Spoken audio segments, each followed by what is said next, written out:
படிக்கலாம். கல்லூரிகள் இருக்கிற யாழ்ப்பாணத்தில் இருக்கிற வெளிநாட்டில் இருக்கிறவருக்கு கல்லூரி இருந்தால் அவ்விடத்தில் இருந்தால் அவர்கள் படித்து அந்த வைத்தியத்தை செய்தார்களாக இருந்தால் எந்தவித ஆபத்தும் இல்லை. அடுத்தாவது அப்படி அவர்கள் அந்த ஆயுர்வேத வைத்தியமாக இருந்து அதாவது நம்பிக்கையாக துணிந்து அவைத்த மருந்தெடுத்து சாப்பிடலாம். எந்தவித பக்கங்களையும் இந்த ஆயுர்வேதத்தின் சித்த மருந்துகள் ஏற்பட மாட்டார்கள். என்னுடைய கிட்டத்தட்ட 40-45 வருஷ அனுபவத்தில் கண்ட முடியும். இப்ப கிட்டத்தட்ட என்னுடைய வயதை விட உங்களுக்கு இந்த மருத்துவ அனுபவம் மிக கூடுதலாக இருக்கும். அந்த விதத்திலே எங்களுடைய இந்த கிராமத்திலே இருக்கின்ற சிறு குழந்தைகளுக்கு நீங்கள் மிக சிறப்பாக வைத்தியம் செய்வதாக நாங்கள் அறிந்திருக்கின்றோம். இந்த குழந்தை பிள்ளைகளை பொறுத்த வரையிலே அவர்களுக்கு ஏதாவது நீங்கள் குழந்தை பிள்ளை வைத்திருக்கிறவர்களுக்கு அல்லது அவர்களுக்கு ஏதாவது ஒரு ஆலோசனை ஏதாவது சிறு பிள்ளைகளுக்கு அவர்கள் ஒன்றோடு நாளைத்தான் மெல்லிய சுடுதண்ணியில் வாக்குவோம், கடும் சூட்டோடு வாக்க. ஆனால் அதாவது அவைகளும் பால் கொடுக்கிற தாய்மாரும் நாங்கள் குளிச்சுட்டு வந்து உடனே பால் கொடுக்கக்கூடாது சின்ன பிள்ளைக்கு. ஏனென்றால் அந்த குளிர் அந்த பிள்ளையை தாக்கி சளி கூடிடும். ஆனபடியா அவை பாலை கொடுத்துட்டு போய் குளிச்சுட்டு ஒரு 3 மணிக்கு பிற்பாடு வந்து அந்த பிள்ளைக்கு பால் கொடுத்தாங்களா இருந்தால் அந்த உடம்பு அவைந்த பால் அந்த பிள்ளைக்கு செய்ய மாட்டாங்க. இனி அவர்கள் ஒழுங்கு முறை அடிக்கடி தண்ணி எடுக்க வேணும், அல்லது பால் கொடுக்க இயலாது. அதனுடைய இந்திய சுடு தண்ணி அல்லது தேர் தண்ணி இந்திய சூட்டோடு இல்லை மாட்டுப்பால் கொடுக்குறதா இருந்தால் கிட்டத்தட்ட ஒரு 6 மாதத்துக்கு பிற்பாடு தான் முதல் காய்ச்சின பால் அதை எடுத்து போட்டு முக்கிய பாலை காய்ச்சி அந்த ஆடை எடுத்து போட்டு அதுக்கு அதாவது வந்து 10-15 தண்ணி விளக்கும். ஏனென்றால் அந்த பிள்ளை சில பிள்ளை ஒரு 3 மாதத்துக்கு 6 மாத பிள்ளைக்கு அது சமைக்கிற தன்மை இருக்கா. அது வளரத்தான் நீங்கள் இந்த பாலின் தொகையை கூட்டலாம், பெர்சன்டேஜை கூட்டலாம். நன்றி ஐயா. மற்றது எங்களுடைய கிராமத்தை பொறுத்தவரையில இந்த சித்த வைத்தியத்தை வளர்க்கிறதுக்கு ஏதாவது உங்களிடம் ஏதாவது திட்டங்கள் தனிப்பட்டதா இருந்திருந்தால் அது சம்பந்தமாக என்னிடம் அது வளர்க்கிறதுக்கு ஏன் காரணம் என்னத்தை மேற்கொண்டு தொடர்றதுக்கு ஆள் இல்லாத இருக்குது. அதனால நான் அதை வளர்க்க யோசிக்க முடியாது. ஏனென்றால் ஆளுகிட்ட நான் சொல்லி வளர்க்கிறேன். அது சம்பந்தமாக நீங்கள் யாரையும் நியமித்து அப்படி ஏதாவது நானும் நியமிக்க முடியாது. ஏன்னா யாரையும் நான் நம்பி நியமிக்க இயலாது. ஏனென்றால் இந்த மருந்துகள் எல்லாம் சில மருந்துகள் சில உடன மருந்துகள் அதில் அந்த மருந்து அதில் பாவிக்காமல் விடலாம். இந்த ரசம் செங்காய் அப்படி மற்ற மனோசில அப்படி சரக்குகள் இருக்கு. அதெல்லாம் விட ஊட்ட சரக்கு இனிமேல் சுத்திப்படுத்தும். நான் உடல் பாவிக்கலாம். அதற்கு சுத்தி முறை எல்லாம் எழுதப்பட்டது.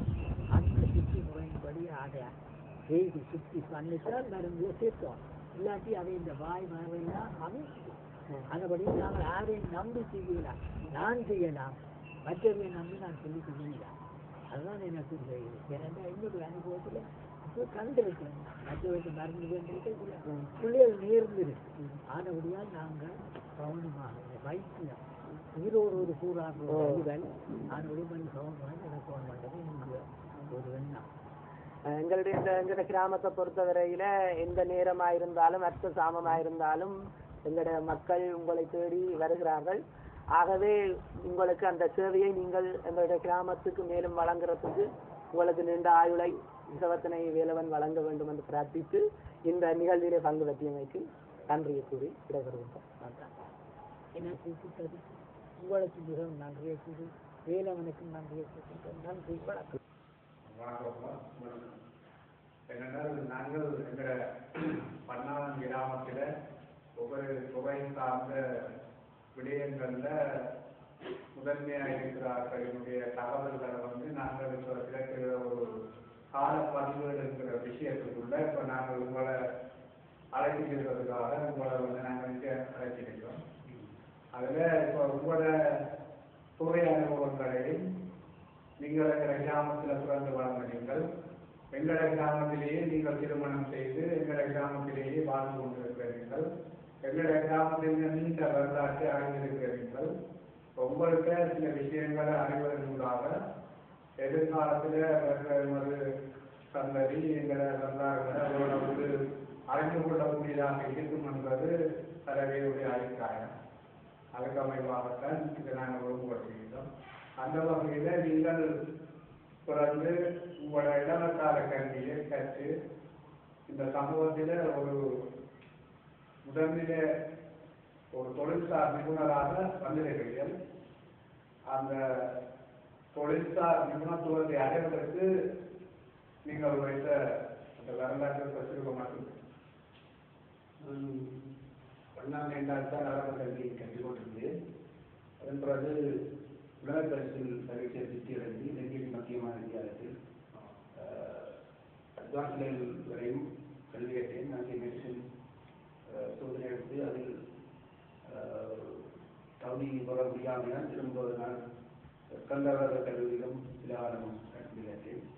அப்பொழுது நான் குண்டசாலை விவசாய கல்லூரிக்கு விண்ணப்பம் செய்து அங்கு அதற்கு சரி செய்யப்பட்டு விவசாய டிப்ளமா போய் கற்று முடித்து விட்டேன். அதன் பின்பு நான் சில காலம் பார்சங்கத்தில் சுகுமலை பார்சங்கத்தில் மில்க் பகுப்பாய்வாளராக கடமையாற்றிக் கொண்டிருந்த பொழுது பொது இளைஞர் பரீட்சையில் தெரிவு செய்யப்பட்டு கொழும்பு போலீஸ் தலைமை காரியாலயத்தில் இளைஞராக கடமையாற்றிக் கொண்டிருந்தேன். ஆனால் நான் கற்ற விவசாயம் யோசனைப்படாத என்ற காரணத்துக்காக நான் அதிலிருந்து அதற்குரிய அறிவை பயன்படுத்தக்கூடியதாக தேசிய பாடசாலைக்கு முகாமையாளராக தெரிவு செய்யப்பட்டு பொருளாதார கடமையாற்றினேன். கடமையாற்றி பொருளாதார பொதுவாக பல இடங்கள் கண்களாக இருக்கிறார்கள். பல இடங்களில் கடமையாற்றி கடைசியாக நாவலப்பட்டியில் கடமையாற்றி நாகரிக கற்றையிலும் கற்று முகாமையாளராக கடமையாற்றியிருக்கிறேன். அதன் பிறகு நாவலப்பட்டி நிலையத்தில் கடமையாற்றி இருக்கும் பொழுது நமது வார்ப்பண்ணை தேசிய பாடசாலை ஒரு தனியாருக்கு விற்கப்பட்டதினால் எங்களுக்கு தொழில் நடத்த வேண்டிய நிலைமை ஏற்பட்டது. அதன் பிறகு தான் நான் வந்து இங்கே ஒரு வியாபாரம் செய்து உதிரிப்பாங்கல் ஒரு கடை தொழிலாளர் நடத்தி கொண்டு வந்தேன். அதன் பிறகுதான் இழப்பேற்றுவது வந்து அதன் பின்பு நான் திருநெல்வேலி பார்ப்பண்ணையில் உற்பத்தி மகாநகராக கடமையாற்றினேன். அதன் பின்பு திருவோணமலையிலும் ஒரு தனிப்பட்ட பார்ப்பண்ணையில் மாமையாளராக கடமையாற்றினேன் பால் உற்பத்தி தொழிற்சாலையில். அதன் பின்பு திரும்பவும் ஊருக்கே வந்து தற்பொழுது கடையை நடத்தி கொண்டிருக்கிறேன். நீங்கள் உங்களோட தொழில்சார் காலத்தில் பெரும்பாலும் இலங்கையில் பெரும்பாலான பகுதிகளெல்லாம் வேலை செய்திருக்கீங்க. உங்களுக்கு ஒரு நீண்ட அனுபவம் இருக்கு. அந்த வகையில் இந்த நீண்ட அனுபவத்தின் ஊடாக எங்களை கிராமத்தின் வளர்ச்சிக்கு அந்த அனுபவங்களில் எந்த வகையான மாற்றத்தை ஏற்படுத்தினால் எங்களை கிராமத்தின் வளர்ச்சி ஏற்படக்கூடிய வாய்ப்புகளை இருக்குமென்னு நீங்கள் எதிர்பார்க்கலாம். நான் பார்ப்பனைத்தான் கூடுதல் அனுபவம் பெற்றிருக்கிறேன். அதாவது பார்ப்பனை இங்கே அதிகமாக இல்லாதவர்களும் பால்மாடுகள் வச்சிருக்கிறார்கள். அதை அழிப்பதற்கு அவர்களுக்கு இடவசதி போதாமல் பெரிய வண்ணங்களை அமைக்க முடியாது. ஆனால் நாங்கள் அதில் ஒரு உப உற்பத்தியாக இந்த பயோகேஸ் உற்பத்தியை செய்தவென்றால் வீட்டுக்கு சரியான வாயுவை பெற்று தங்களுக்கு கரண்ட் இல்லாமலே சமையலுக்கும் லைட்டுக்கும் பார்க்க முடியாது. 2 மாட்டின் தாண்டி போதுமானது பயோகேஸ் உற்பத்தி. பெருசாக முதலீடு செய்ய தேவை 2000 ரூபாவுடன் ஒரு கிழங்கு வெட்டி தரம் தாட்டி முறைப்படுத்தினால் பல்கையை கொண்டு முறைப்படுத்தினால் இந்த பயோகேஸை நாங்கள் ஒவ்வொரு வீட்டுக்கும் பாதிக்கலாம். நாங்கள் நல்ல நாட்கள் எல்லாம் செய்து கொடுத்தனாங்க. அப்போ அதுக்கு அவ்வளோ பெரிய டெக்ஸ்டைல் நுழைக்கும் தேவையில்லை, முதலீடு தேவை. அதே மாதிரி மாடு உள்ள வீடுகளை கொண்டு அதை பாதித்தாலே நாங்கள் எங்களுக்கு சுயதேவையை மின்சாரத்துக்கு பதிலாக ஊதிய விடக்கூடாது தேவையும் மிக குறைவாக இருக்கும். அதுதான் என்னுடைய அபிப்பிராயம். அதுதான் நாங்கள் அபிவிருத்தி செய்வதற்கு வழி நடத்த வேண்டும். அப்படியே ஒரு திட்டம் கொண்டு வந்து செய்யப்படுகிறீர்கள். உங்களால் செய்து கொடுக்கக்கூடிய அதிகாரத்தினை நான் எடுத்துக் கொடுக்கலாம். நீங்கள் அப்படியே உள்ள நாங்கள் வரியாளர் மூலமாக பிளான் பண்ணி ஒழுங்குபடுத்தீங்க அதை நீங்கள் செய்து கொடுக்கக்கூடிய மாதிரி நான் அதில் 2 நின்று ஆரம்பித்து வைக்கக்கூடிய அறிவுரை இருக்கிறது. உங்களுக்கு இந்த தொழில்சார் அனுபவத்தின் ஊடாக வர்த்தகத்திலேயும் ஒரு அனுபவம் கொண்டு வந்துருக்கு. வர்த்தகத்தில் உங்களுக்கு அந்த ஈடுபாடுகளுக்கு என்ன காரணம்? எனக்கு ஒரு மாற்று எனக்கு இதையும் துணித்து செய்யக்கூடிய ஒரு மனநிலை இருக்கிறது. அதுக்கு போனாலும் அதெல்லாம் திறமையாக செய்ய வேண்டும், மேக்சிமம் செய்யணும் தான் என்னுடைய ஆர்வம். அதனால இந்த தொழிலுக்கு போன கொண்டாட்சி மட்டும் செய்யலாம். அதையும் நான் முறையாக நான் 80 யூனில் ஈடுபட்டு அதன் பிறகு நான் முதல் கொண்டாட்டம் செய்தேன். அது வெள்ளக்காரனுடைய இதில் வச்சு கொண்டாட்டம் நல்ல அனுபவம் கிடைத்தது. எதிர்க்கும் அதை அந்த வீட்டில் அதை வச்சு அறிவை பெற்றுக்கொண்டு அதை வீட்டிலே திறமையாக செய்யப்படக்கூடிய நட்புரிமை எனக்கு இருக்கிறது. அதெல்லாம் புரிந்து வியாபாரத்தில் ஈடுபட்டேன். அதில் நான் நல்ல முன்னேற்றத்தை காணுவேன். இப்போ நீங்கள் உங்களோட சுய வாழ்க்கையை கொண்டு இவ்வாறான செயற்பாடுகளை உங்கள் செய்திருக்கிறீர்கள்.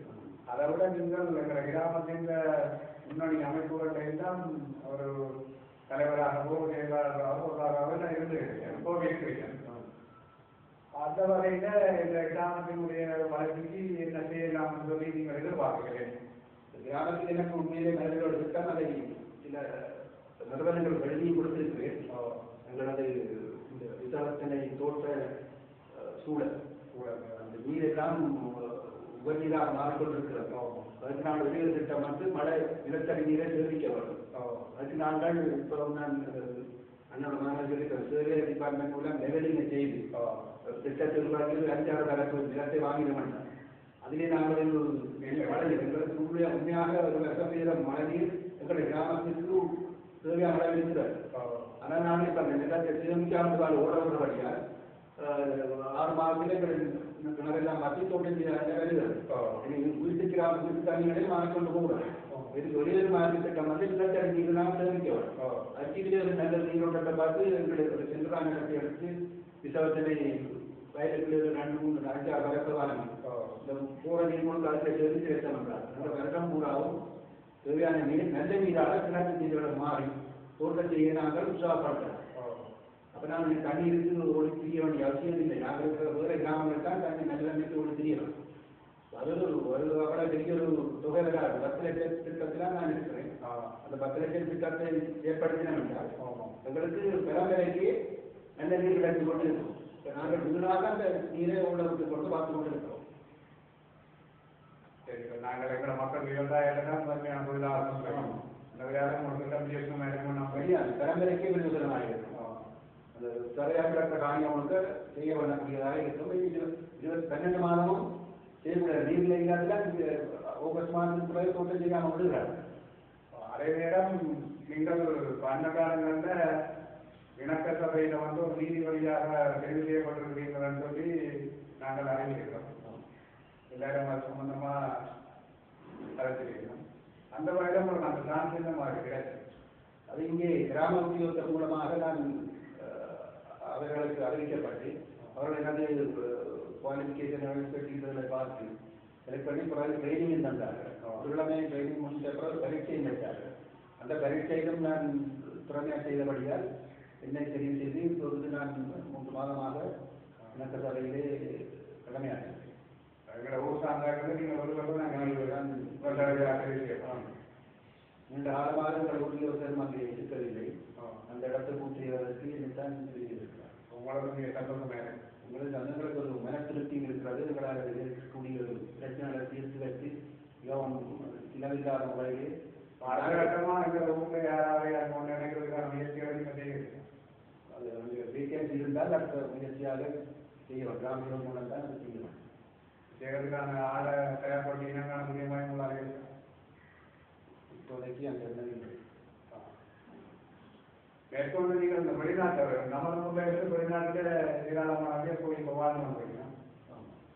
அதை வந்து எங்கள் கிராமத்துக்கு எவ்வாறான பணியை செய்யவும் அப்படிங்கிறது அதான் கிராம அபிவிருத்திக்கு எனக்கு முன்னே நான் பாடசாலை அபிவிருத்தியாக இருக்கும் பொழுதே எனக்கு 2 லட்சம் ரூபாய் கிட்ட வெளிநாட்டிலிருந்து சேகரித்து இங்கே பாடசாலை அபிவிருத்திக்கு நியாயமான பாடுபட்டினாங்க.